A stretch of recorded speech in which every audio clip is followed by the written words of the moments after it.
양극화 현상이 지속화될 거다 이런 얘기들 많이 하시더라고요. 저는 절대 동의할 수가 없고, 왜 기름이 먼저 가격이 올랐을까요? 시장 상황에 따라서 시세가 어디가 먼저 상승하느냐, 어디가 먼저 움직이는 매번 바뀝니다. 압구정 아파트들이 비싸지 않았기 때문에 오른 거다라는 얘기를 제가 특정 단지로의 쏠림이 나오고 있는 이유는 뭐야 그러면, 이제는 실수요자들이 뒤늦게 따라 움직이는 환경이 될 수밖에 없다. 또다시 균형을 깰 일들이 나올 거예요. 안녕하세요. 사다리 경제 유선영입니다.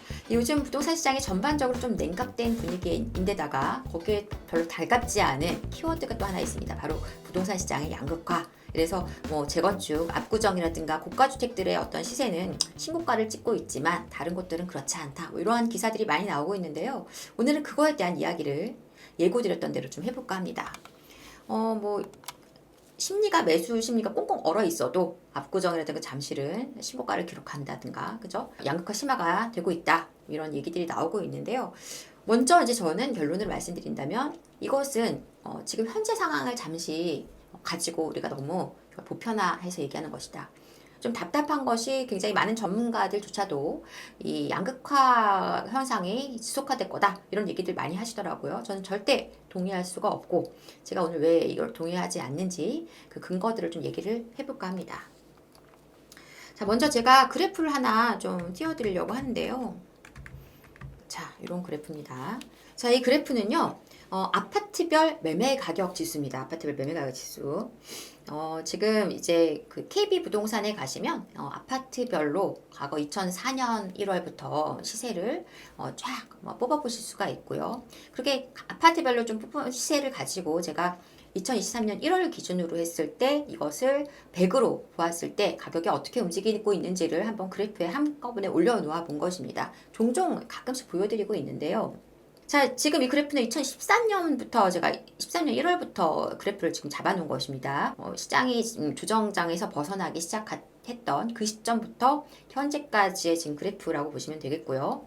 여기 지금 추려져 있는 아파트는 잠실주공 5단지, 그리고 노량진 신동아, 그리고 선사현대, 암사동에 있는 거죠. 그리고 기름 뉴타운 4단지, 그리고 옥수 삼성, 그리고 압구정 6, 7차 대형 157제곱미터, 이렇게 몇 가지 아파트를, 6가지 아파트를 이제 그래프에 올려놔 보았습니다. 자, 이랬을 때 지금 어떻게 시세가 움직이고 있는지를 한번 여러분들이 보시면 될 것 같은데요. 자, 우선 일단 딱 처음에 시작하면은 바로 눈에 띄는 그래프는 좀 짙은 색깔 파란색 이게 먼저 살짝 고개 들면서 움직여주고 있어요. 그래서 여기는 어디냐? 잠실주공 5단지입니다. 여전히 잠실주공 5단지는 정말 사랑을 많이 받고 있는 아파트인 것 같아요. 자, 그리고 나서 그 다음에 가격이 이렇게 여기 요 자리입니다. 이렇게 탁 치고 올라가지고 있는 아파트, 노란색으로 그려진 아파트는 바로 기름 뉴타운입니다. 기름 뉴타운 4단지. 제가 이제 시세가 딱 스타트에서 좀 가파른 상승이 일어나는 그 시점에서 점을 찍어서 그 라인에다가 좀 줄을 그어 놓은 것인데, 이렇게 언제쯤인지를 볼 수 있게. 그래서 지금 그 다음에 시세가 먼저 튀어 올라주는 곳이 기름 뉴타운 4단지예요. 그리고 나서 그 다음에 다시 잠실주공이 또 움직여주고요. 그리고 노량진 신동아가 그 다음에 가격이 움직이고, 그리고 마지막에 옥수 삼성, 다시 잠실주공 5단지, 이런 식으로 지금 가격이 움직이고 있습니다. 이것만 보더라도 시세가 동시다발적으로 움직이지도 않고, 그렇다고 특정 단지가, 고가 단지가 움직이지도 않고 있네라는 걸 좀 확인할 수 있고, 여기가 기름 뉴타운인 게 좀 특이하죠. 기름 뉴타운, 이걸 얘기를 좀 이따 드릴게요. 그리고 나서 보면은 그제서야 압구정 현대가 조금 튀어 올라가주는 모습인데요. 조금. 근데 단계 탁 올라가주긴 했지만 에너지가 강하게 오래 나오지는 않고 있어요. 그리고 나서 이제 그 뒤로 옥수 삼성, 그리고 선사안사현대가 이제 그 뒤를 잇습니다. 선사안사현대가 좀 약간 가파른 상승이 잠깐 나왔어요. 가격이 좀 착했었다 보니까 이렇게 움직이고 있습니다. 또 다시 이제 잠실주공 5단지, 그리고 압구정이 좀 더 움직여주고요. 그리고 기름 뉴타운 4단지랑 노량진 신동아가 움직여주는 이런 모습인데요. 보면은 지금 시세가 각자 굉장히 그 지역별로도 이렇게 차이가 나면서 가격이 움직이는 상승의 어떤 타이밍이 다 제각각인 걸 볼 수가 있고, 어떤 특정한 지역 내로만 집중되어 있지 않은 걸 알 수가 있죠. 이렇게 움직이면서 계속 거래들이 움직여 나갔고요. 특히나 이제 2017년 지나가기 시작하면은 좀 전체적으로 가격의 흐름이 좀 뭉쳐서 약간 이 상승의 힘이 좀 좋아지는 걸 확인할 수 있습니다. 이 과거 요때까지는요. 사실은 우리가 흔히 말해서 실수요 장이라고 제가 말씀을 드리는 그 시점이에요. 왜 기름이 먼저 가격이 올랐을까요? 자, 이 당시에는 아파트를 살려고 하지 않았습니다. 그래서 집을 살려고 안 해요. 왜냐면 뭐 보금자리 주택, 반값 아파트 나오고 또 장기 전세주택인 시프트도 있고 가뜩이나 여러 가지 시장 상황이 좀 좋지 않아 왔던 과정을 몇 년 동안 겪었기 때문에 이제 집은 바이 사는 게 아니고 스테이 거주하는 거야, 머무는 거라고 판단하는 그런 약간 사고들이 바뀌고 막 있었던 타이밍이었어요. 그래서 집을 사지 않았습니다. 그러니까 뭐가 오릅니까? 집을 사지는 않지만 집을 살아야 하니까 전세값이 올라요. 전세값이 그때 엄청나게 올랐습니다. 엄청나게. 전세값이 많이 오르다 보니까 전세 가려고 하면 전세가 오르고 2년 되면 또 전세가 오르고 이런 과정 속에 있는 거예요. 그러니까 어떻게 되겠습니까? 매가하고 전세값이 많이 가까이 붙어버리는 겁니다. 전세가율이 높아지면서 많이 붙게 되죠. 전세가율이 높아지다 보니까 임차인 입장에서는 집을 알아보다가 전세를 알아보다 보니까 집값은 4억인데 전세는 3억 5천이야. 내가 5천만 더 내면 내 집이 되는 것이네 라고 생각할 수밖에 없게 되는 겁니다. 근데 사실 집값이 오르든 말든 이사 다니는 거 너무 지쳤어. 그리고 내 집에 좀 내가 인테리어하고 편안하게 아이들 키우며 살고 싶어. 당연히 그런 마음이 들지 않겠습니까? 그래서 실수요자들 정말 내 집을 그냥 살고자 하는 집값의 상승 이런 것들은 뭐 집값이 떨어지진 않겠지. 너무 싸니까. 집값이 많이 안 올라도 괜찮으니 내 집을 좀 갖고 싶다. 편안하게. 이러한 수요층들이 집을 사는 시점이었던 거예요. 이때가. 그래서 가장 전세 수요가 탄탄하고 굉장히 전세값이 높게 형성되어 있었던 성북구의 기름 뉴타운 쪽으로 매수세가 먼저 움직인 것입니다. 그래서 기름 뉴타운의 가격이 올랐어요. 그러니까 이게 시장 상황에 따라서 시세가 어디가 먼저 상승하느냐, 어디가 먼저 움직이냐는 매번 바뀝니다. 그래서 이게 앞으로 계속 뭐 고가주택으로 움직인다 이것은 사실 말이 되지 않는 거죠. 그 뒤로 보면은 이제 시수 장세가 어느 정도 지속되다가 슬슬 매수자들이 붙기 시작하고요. 가격이 전반적으로 전체적으로 그 만만하게 계속 오르다 보니까 부동산이 이제 조금 매수 투자를 해야 되는 건가? 이런 생각들이 움직이기 시작하고 실수요자도 매수하지만 투자에 관심 있는 분들도 집을 사기 시작하면서 시장이 조금씩 전반적으로 상승의 어떤 기조로 연결됩니다. 그렇게 가던 와중에 이제 공급이 부족한 시장으로 간다 이런 이슈들이 나오고 이제 정말 새 아파트 신축 아파트들의 가격이 막 올라가기 시작하니까 새 아파트는 못 사지만 재건축은 살 수 있잖아 라고 생각하면서 재건축에 대한 강한 상승장이 나오기 시작하고요. 그래서 잠실주공 5단지가 또 많이 올랐죠. 그러면서 그 즈음에서 아파트의 전반적으로 고르게 그 간격이 상승의 그 힘 받는 간격이 많이 좁아진 걸 볼 수가 있죠. 그렇게 좁아지면서 전체적으로 가격이 조금씩 움직이기 시작을 합니다. 그래서 여기를 이제 유동성 장세라고 해야 되고요. 현금의 가치는 떨어지는데 이 좀 확실하고 안정적인 것으로 그 현금보다 더 가치가 잘 올라갈 것으로 내 자금을 담아놓고 싶어 이런 수요들이 움직이기 시작하고요. 거기에 정말 기름을 부은 것이 뭐냐? 바로 코로나 이슈가 터지면서 금리를 급하게 내려준 것이죠. 그래서 갑자기 시중에 자금이 너무나 풀리다 보니까 강한 유동성 장세에 따른 어떤 상승이 엄청나게 뜨겁게 나오기 시작합니다. 그래서 갑자기 벼락거지 됐다 그러는 상황이 되고 매수하신 사람 한 분들은 뭐 몇 달 안에 가격이 팍팍 올라가는 이런 환경을 겪게 되고 매수하지 못한 분들은 상대적인 박탈감으로 인해서 추격 매수하는 환경까지 가게 되는 거죠. 그래서 그러한 환경이 되면서 각 단지별 매수 상승의 어떤 폭이 굉장히 가파르게 거의 동시다발적으로 시세가 올라가는 이렇게 붙어 있는 거죠. 모습들을 좀 볼 수가 있습니다. 그렇게 되면서 이제 여기 지금 보면은 굉장히 막 이렇게 위로 상승이 뻗어 올라가는 아파트가 이제 선사현대인데요. 이 암사동에 있는 선사현대 같은 경우에는 사실 가격이 좀 착했었어요. 그래서 저도 한 2020년 그 전에 19년 이쯤에 굉장히 추천을 많이 드렸었는데 한간별 대단지 아파트의 가격이 착하다 보니까 거기에 리모델링 이슈까지 더해지면서 굉장히 뜨거운 상승 장세가 연출됐었던 타이밍이기도 했습니다. 이렇게 하면서 이제 2022년까지 굉장히 가파른 상승을 유동성 장세로 겪었던 것이고 그리고 나서 진짜 너무 급격한 금리 인상이 일어나게 되면서 시장에 크게 타격을 줬고 전세 가격이 빠지고 매가가 같이 하락하는 환경이 나왔는데요. 그러고 나서 다시 회복을 하는 과정 속에서 지금 우리가 있는 것이고요. 재밌는 거는 여기 그린 색깔이 압구정 현대인데요. 압구정 현대 시세를 보면 재밌습니다. 이때 조금 오르고 별로 안 올랐어요. 그리고 이때도 살짝 오릅니다. 상대적으로 매매 가격 지수를 보면은 다른 아파트들에 비해서 움직임이 굉장히 약해요. 그래서 제가 언젠가 말씀드린 적 있잖아요. 압구정 아파트들이 비싸지 않았기 때문에 오른 거다라는 얘기를 제가 드린 적이 있어요. 그래서 다른 데 다 거래가 끊기고 이제 막 가격이 좀 안 오를 때쯤 이제 뭔가 사람들이 좀 주춤할 때 혼자서 올라가는 게 압구정이었습니다. 2022년도에 다들 막 가격이 빠진다 할 때 혼자 독주하면서 올랐고요. 그리고 그 흐름을 그대로 받아가면서 지금 여기까지 올라온 거죠.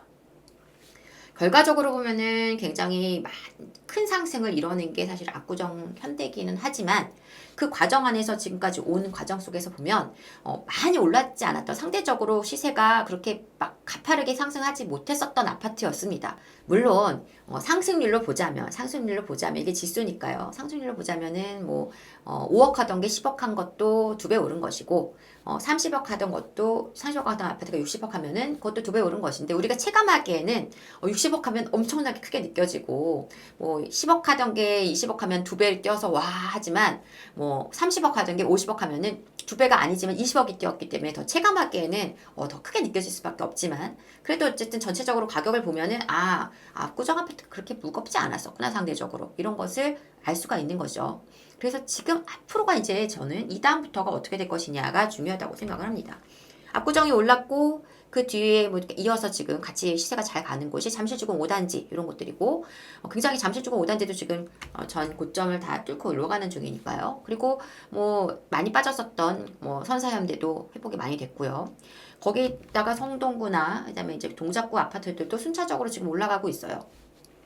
이제 조금 회복해 나가려 하는 게 기름 뉴타운 4단지인 거죠. 근데 마침 지금 상황이 이렇게 딱 냉각되는 장세를 맞이하게 됐습니다. 하지만 지금 보시는 것처럼 우리 부동산 시장은요. 그 어떤 환경이냐 어떤 여건이냐에 따라서 가격의 움직임이 제각각 다 달라집니다.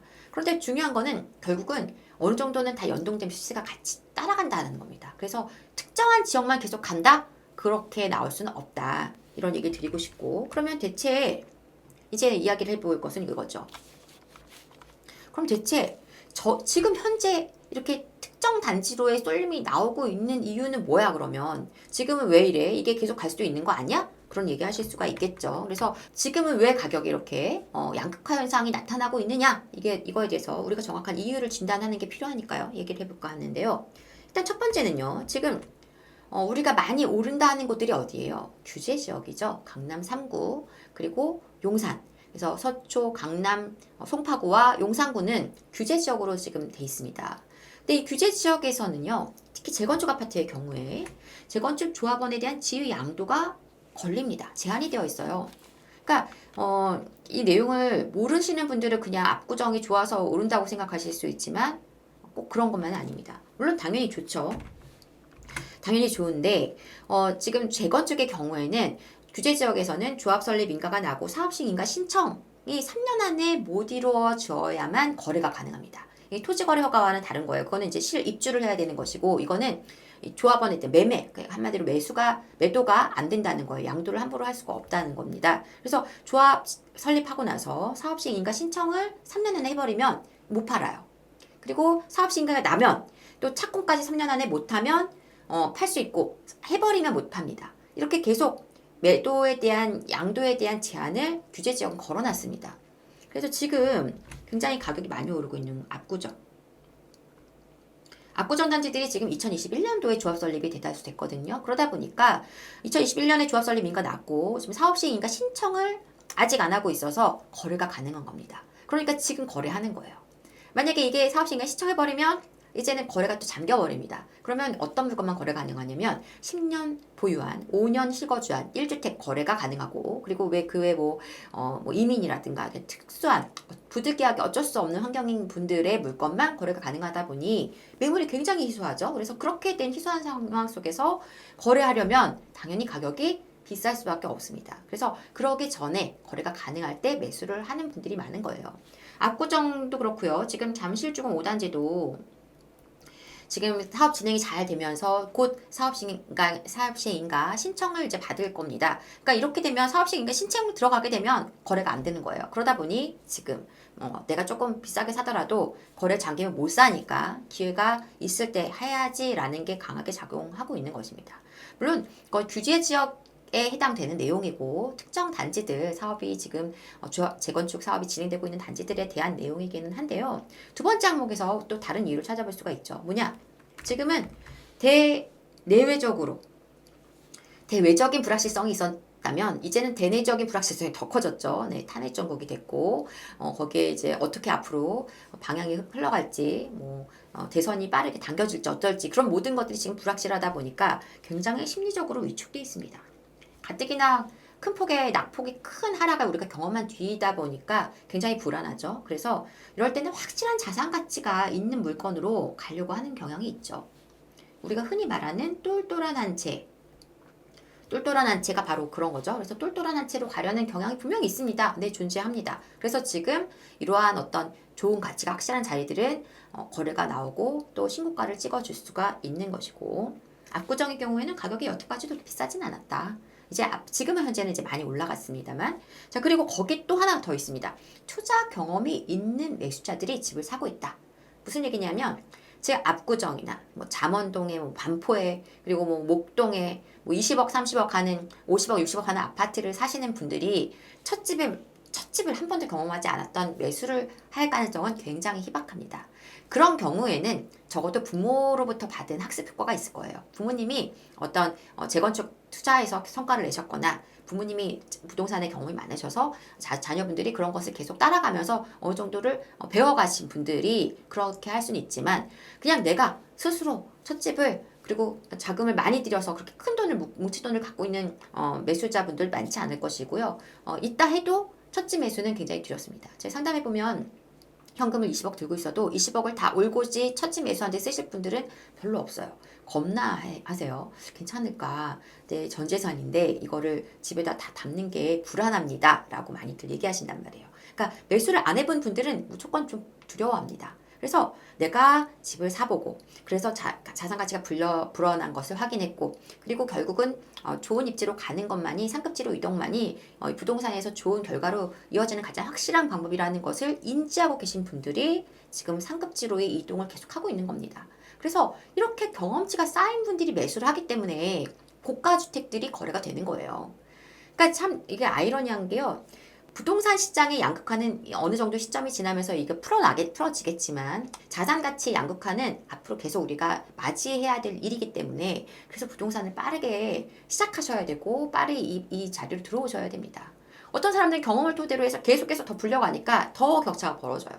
근데 나는 겁나고 무서워서 시작을 못해. 그러다 보니 따라가기가 점점 더 버거워지는 이런 악순환이 계속되는 것입니다. 그래서 지금 현재로서는 부동산 시장 자체는 이런 양극화 현상이 적정한 시점에서 끝나겠지만 결국 또 그게 끝나고 나서 어느 정도 균형 잡힌 어떤 시세가 형성되고 나면은 다시 상단에서 먼저 움직일 가능성이 높고요. 결국은 이러한 환경들을 우리가 조금 피하기 위해서라도 빠르게 어떤 부동산에 대한 안목을 키우고 투자를 하는 어떤 부동산에 발을 담그는 것이 중요하다는 얘기를 한번 드리고 싶고요. 이렇게 투자 경험 있는 매수자들이 실수이시면서 동시에 뭡니까? 투자 수요인 거죠. 그래서 투자를 겸한 실수요자들이 지금 많이 매수하고 있다. 그래서 이렇게 되기 때문에 우리는 어쨌든 양극화 현상이 지금 우리가 맞닥뜨리고 있는 것인데 그러면 앞으로도 그럴 것이냐? 아니라는 겁니다. 그 이유를 지금부터 보시죠. 왜 앞으로 양극화는 희석되고 고른 상승이 예상되느냐? 고른 상승. 첫 번째는 일단 아까 말씀드렸던 우리가 그래프에서 확인했던 것처럼 시세는 항상 연결돼 있다. 너무 비싼 아파트가 계속 거래가 찍히면서 저 상단으로 너무 많이 도망가는 건 제한이 걸립니다. 그래서 적정한 시세가 너무 많이 찍히고 나면 순환해서 다른 인근에 있는 접하고 있는 다른 아파트들이 가격이 올라가고 결국은 시세는 연결돼 있다. 어디 하나가 가면 너무 많이 올라가면 이거는 좀 약간 기다려주고 뒤에서 따라오는 곳들이 시세를 이제 조금씩 따라가는 그런 모습이 나올 수밖에 없고요. 그래서 제가 볼 때는 2025년도는 상단에 움직였던 아파트들은 조금 이제 보합세, 강보합세의 움직임으로 가지 않을까 생각합니다. 그래서 시세가 막 튀어가는 게 아니라 조금 가다가 서고 가다가 서는 이런 느낌으로 갈 거고 뒤에 따라가는 곳들이 이제 고것을 메워가는 현상이 나타날 것 같은데요. 그 이유는 일단 첫 번째는 불확실성이 결국은 제거될 거기 때문에 아까 제가 말씀드렸던 어떤 위축된 심리, 어떤 여러 가지 대내외적인 어떤 환경들이 좀 불확실성이 가중되고 있다. 그렇지만 언젠가 탄핵 정국은 끝날 것이고 그리고 뭐 어떤 방향으로 또 결정이 날 거 아닙니까? 대선을 치르게 되든 어떤 방법으로 결정이 날 것이고 트럼프이기 출범하면 어떤 식으로 정책을 피고 있구나 확인이 될 거 아닙니까? 그래서 그런 것들 속에서 우리는 방향을 확인할 수 있게 되면서 상당히 심리적인 안정을 느낄 수가 있습니다. 그래서 심리적인 안정이 결국은 부동산 시장에서 부담을 좀 낮춰주는 환경이 될 것이고요. 그러면 첫 집 매수 이런 거 내가 겁나고 부담스러웠던 분들이 조금 마음에 약간 어떤 변화가 나타날 수 있겠죠. 거기다가 더해서 공급 부족이라는 우리가 피해갈 수 없는 악재가 있습니다. 그래서 전월세 가격이 계속 오를 거예요. 겁나서 안 사면 전세는 더 올라요. 그래서 전세나 지금 월세가 계속 오른다라는 얘기는 뭐 우리가 계속 접하고 있고 시세가 그렇게 가고 있는데요. 그렇다 보면 결국은 내가 계속 전세를 높여주면서 월세로 이동하면서 내가 살 것이냐. 근데 보니까 정말 사람들이 다 집을 사고 있고 집값이 조금씩 올라가는데 내가 이걸 계속 피할 일인가. 그래서 실수요자가 드디어 움직이는 환경이 나오게 됩니다. 앞에 기름 뉴타운 4단지가 먼저 움직였던 것과 비슷하게 이제는 실수요자들이 뒤늦게 따라 움직이는 환경이 될 수밖에 없다. 자, 그리고 이렇게 실수요자들이 움직이고 전세값이 오르고 이런 환경이 되면 전세가는 올라가니까 전세가율은 상승할 거예요. 매가가 상대적으로 상승의 힘이 조금 더 늦게 움직일 것이기 때문에 매가가 올라도 전세가 더 많이 오를 것이기 때문에 이 전세가율, 전세 매매 갭이 적어질 것이고요. 실수요자들이 움직이면서 매매가 조금씩 이렇게 힘을 받아서 움직인다 보면 나도 지금 투자를 좀 하고 싶었는데 자금은 있는데 좋은 입지가 아니면 불안해서 못했는데 보니까 지금은 이제 내가 좋아하고 갖고 싶었던 단지들은 너무 가격이 비싸졌고 보니까 얘도 가격이 움직일 것 같은데 지금 매수하고 있는데 조금씩 시세가 움직이는데 라고 생각될 때 약간 투자 수요도 하향 이동하면서 매수를 한다는 겁니다. 이제는 더 이상 현금 들고 있어봤자 돈의 가치는 더 없어질 것이고 비록 저기가 아주 메인은 아니지만 상대적으로 가격이 많이 착하니까 내가 사놓고 나면 좀 가격이 오르겠구나 이렇게 생각하시는 수요층들이 분명히 매수에 가담할 것이라는 거죠. 그래서 이런 환경들 때문에 결국은 고른 상승이 일어날 수밖에 없다. 그래서 어느 정도 적정한 고른 상승은 다 똑같은 가격이라는 건 아니겠죠. 그래서 적절한 지금 이 격차가 벌어져 있던 것들이 적정하게 여기 가격이 좀 올라와 주면서 적절한 어떤 급지간에 적절한 균형을 유지할 수 있는 환경으로 간다. 다만 이걸로 끝나진 않습니다. 결국은 이렇게 고른 상승이 일어나서 전체적인 균형이 맞춰지고 나면 또다시 균형을 깰 일들이 나올 거예요. 그래서 우리는 그 균형을 깨는 일이 나올 때 빠르게 좋은 입지를 선점할 수 있는 전략을 균형이 깨지기 전에 그런 전략을 짜실 필요가 있습니다. 지금 현재로서는 되게 불균등한 어떤 시세의 어떤 회복이 나오고 있다 보니 이거는 무조건 갈 것이지만 요 다음도 있다. 그래서 우리는 준비해야 된다. 그런 말씀을 드립니다. 자, 이렇게 해서 우리 양극화 시장 앞으로 어떻게 될 것인지에 대해서 좀 말씀을 좀 명확하게 들어본 것 같고요. 2025년은 올해보다 작년보다 훨씬 더 우리 좀 전반적으로 우리 시장의 좀 분위기를 좀 더 따뜻하게 온기를 되펴가는 그런 시장이 아닐까 저는 기대하고 있습니다. 여전히 우리 시장에 아직은 좀 냉기가 흐르고 있습니다만 항상 언제든지 뭔가 불확실하고 뭔가 불안정한 이러한 환경이 정말 좋은 기회인 경우가 대다수였습니다. 그래서 여러분들이 지금 이러한 시기들을 기회의 시장으로 잘 포착해 내셨으면 좋겠고요. 또 이제 그 여건 따라서는 아파트가 아니라 비아파트, 빌라, 오피스텔 갖고 계신 분들 중에는 굉장히 힘든 시간을 보내고 계신 분들도 있으실 텐데 앞으로의 방향은 제가 말씀을 드렸지만 각자의 판단에 따라서 지금 내가 좀 더 기다릴 수 있는 여유가 있는지 그렇지 못한지에 따라 방향 설정은 좀 잘 하셔야 될 것 같고요. 그래도 2025년은 좀 조금 올해 그리고 작년보다도 조금은 더 따뜻하게 시장이 이렇게 되어지지 않을까 저는 그렇게 기대하고 있습니다. 아무쪼록 저는 다음 시간에 더 좋은 내용으로 다시 찾아오도록 하겠습니다. 지금까지 사다리 경제 유선영이었습니다. 감사합니다.